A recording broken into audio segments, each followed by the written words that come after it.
현대의학이 하루가 다르게 발전하고 있지만 우리를 괴롭히는 질환들은 여전히 존재하죠. 참을 수 없는 가려움으로 일상생활이 불편하기도 하고 또 알레르기 때문에 음식조차 가려 먹어야 하는 현대인의 난치병, 아토피 피부염도 그중 하나인데요. 오늘 톡닥터 토닥에서는 피부과 전문의 남경화 선생님과 함께 아토피 피부염에 대한 다양한 증상과 올바른 관리 방법에 대한 이야기 나눠보겠습니다. 선생님 안녕하세요. 안녕하세요.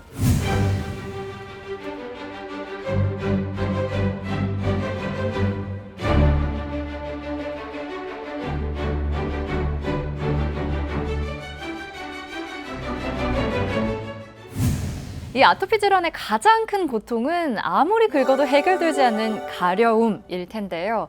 피부가 붉어지면서 가려우면 모두 아토피 피부염이다 이렇게 생각하면 될까요? 아닙니다. 아토피 피부염은 건조한 증상과 가려운 증상을 함께 유발하는 질환이지만 피부의 가려움만으로 아토피 피부염을 단정 지을 수는 없습니다. 많은 환자분들이 아토피 피부염이라고 생각하고 병원을 내원하지만 진찰해 보면 아토피 피부염이 아닌 경우도 꽤 있습니다. 그러면 이 아토피 피부염이 의심될 경우에 구체적으로 어떤 증상들 나타나나요? 아토피 피부염의 가장 대표적인 증상은 물론 가려움증입니다. 다음으로 살펴보아야 될 것이 피부 질환이 나타나는 부위인데요. 이것은 연령에 따라 다릅니다. 생후 2세까지의 유아기에는 주로 머리와 얼굴, 몸통과 팔다리의 펴지는 부위에서 증상이 나타나고 2세 이상과 성인에서는 얼굴과 목, 그리고 팔다리에 접히는 부위에서 증상이 나타납니다. 또한 아토피 피부염 외에 천식과 알레르기 비염의 병력이 있거나 이 질환에 관한 가족력이 있다면 아토피 피부염일 가능성이 높습니다.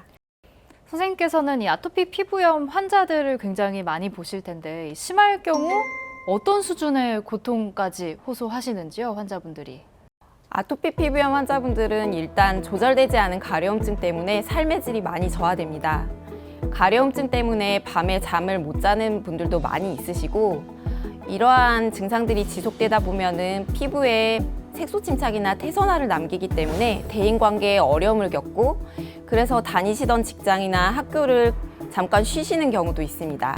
하지만 이런 환자분들도 꾸준히 피부과 진료를 받다 보면 증상이 호전되어 다시 일상생활에 복귀되는 경우가 많은데요. 아토피 피부염 때문에 고민 중이면 가까운 피부과를 꼭 방문하시길 바랍니다. 한 해 아토피 피부염으로 병원을 찾는 환자 수가 100만 명 이상이라고 하던데 실제로 제 주변에도 아토피 피부염으로 고생하는 분들이 참 많거든요. 이 질환의 원인은 대체 무엇일까요? 아토피 피부염의 발생 원인은 아직 정확하게 밝혀지지 않은 상태입니다.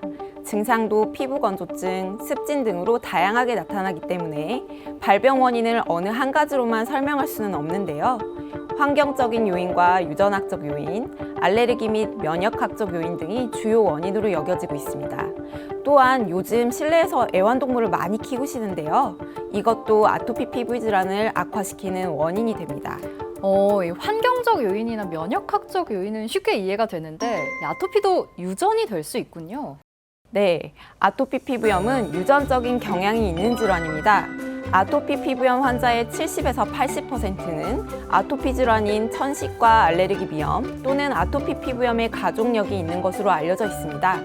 따라서 부모 중 한 명이 아토피 질환이 있다면 질환이 발생하는 위험도가 두세 배 높아지고 양쪽 부모 모두 아토피 질환이 있다면 발생의 위험도 또한 3배에서 5배로 증가합니다. 이 아토피 피부염을 단순히 유아기에 잠깐 스쳐 지나가는 피부 질환이라고 생각하시는 분들도 계실 텐데요. 원인도 증상도 다양한 아토피, 제대로 알아야 잘 대처할 수 있겠죠? 이번에는 퀴즈를 통해서 아토피 피부염에 대해 좀 더 자세히 알아보는 시간 갖겠습니다. 건강상식 능력고사 시작합니다.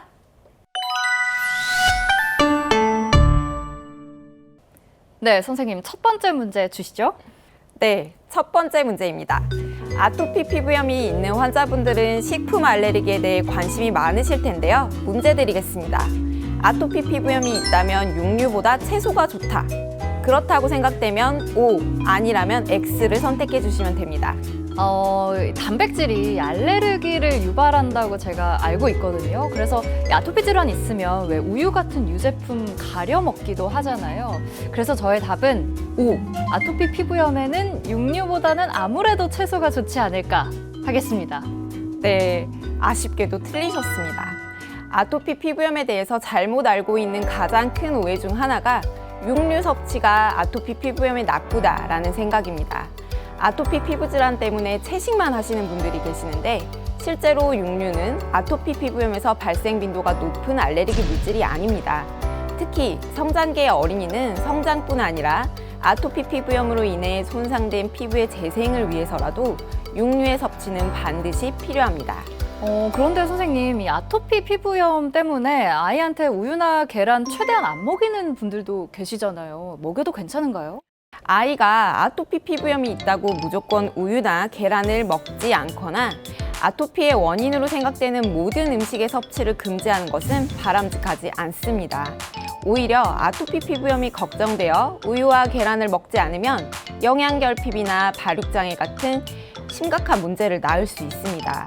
그러므로 특정한 음식이 아토피 피부염의 원인이 된다고 생각되는 경우는 전문의와 상담하여 정확한 진단을 받은 후 원인이 되는 음식을 먹이지 않도록 해야 합니다. 특정한 음식이 실제 아토피 피부염의 원인이 되는지를 알기 위해서는 음식을 먹고 난 후의 증상을 잘 살펴볼 필요가 있을 것 같습니다. 그렇다면 선생님, 이 음식 얘기 나와서 여쭤보는 건데 임신 기간 중에 산모가 알레르기를 유발할 수 있는 음식을 먹어서 아기가 이 아토피 피부염이 생기는 경우도 있나요? 관련성이 있을까요?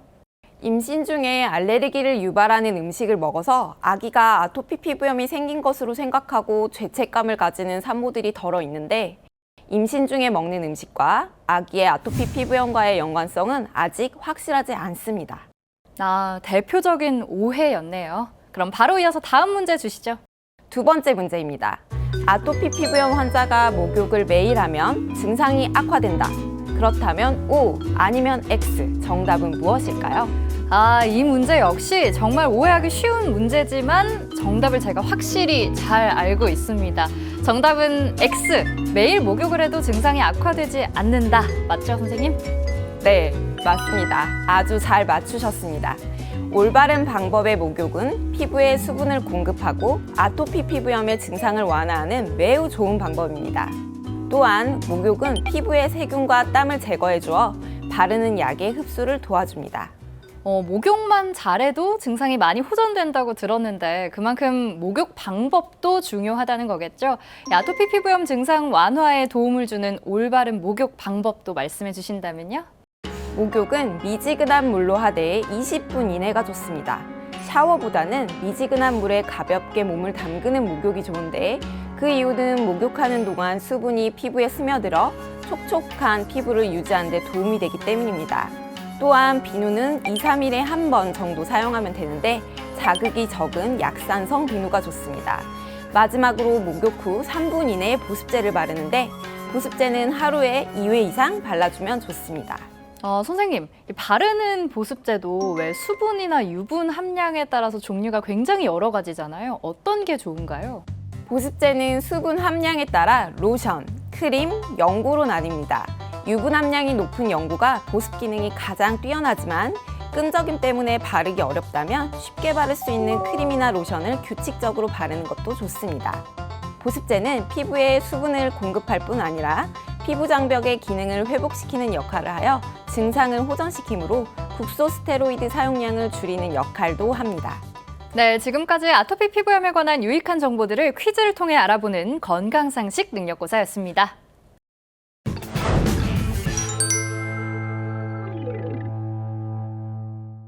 선생님, 이 피부과에서는 아토피 피부염이라고 하면 대개 스테로이드 연고를 주던데 이게 중독성이 생겨서 피부에 더 안 좋다는 말도 있잖아요. 이거 괜찮나요? 스테로이드 연고를 올바르게 사용한다면 장기간 사용해도 부작용은 없습니다. 아토피 피부염의 치료를 어렵게 만드는 걸림돌은 사실 스테로이드 부작용보다 스테로이드 공포입니다. 스테로이드 연고는 아토피 피부염에서 가장 필수적이고 기본적인 치료제이며 스테로이드만큼 아토피 피부염을 효과적으로 호전시킬 수 있는 약제는 없다고 해도 무방합니다. 많은 환자분들이 스테로이드 사용에 대한 두려움으로 적절한 치료를 받지 않다가 아토피 피부염이 더 심해져서 병원을 찾는 경우가 있습니다. 세상에 부작용이 없는 약은 없습니다. 사실 우리가 매일 먹는 밥조차도 많이 먹으면 살이 찌는 부작용이 생길 수 있어 적당한 횟수와 양을 먹는 것이 중요하듯이 어떤 약이든 피부과 전문의의 상담과 관리하에 복용하거나 사용한다면 부작용 없이 아토피 피부염을 호전시킬 수 있습니다. 아토피 피부염 치료의 걸림돌은 스테로이드 부작용보다 스테로이드에 대한 공포다라는 말이 확 와닿는데요. 흔히 우리가 잘 안다고 생각하는 질병일수록 병에 대한 오해도 많잖아요. 그래서 전문의의 진찰과 상담이 매우 중요한 것 같습니다. 선생님, 오늘 알아본 이 아토피 피부염과 관련해서 마지막으로 당부 말씀 해주시죠. 아토피 피부염은 만성적인 경과를 가지는 피부 질환이기 때문에 치료에 있어 가장 중요한 것은 의사와 환자의 관계라고 생각합니다. 막연한 두려움과 반복되는 재발에 지쳐 치료를 망설이거나 포기하고 계셨다면 피부과 전문의와 상담하여 적절한 치료 방법을 선택하고 건강한 피부를 되찾으시길 바랍니다. 네, 톡닥터토닥 오늘은 남경화 선생님과 함께 아토피 피부염에 관한 이야기 나눠봤습니다. 다음 시간에도 유익한 의학 정보로 인사드리겠습니다. 함께해 주신 시청자 여러분 고맙습니다.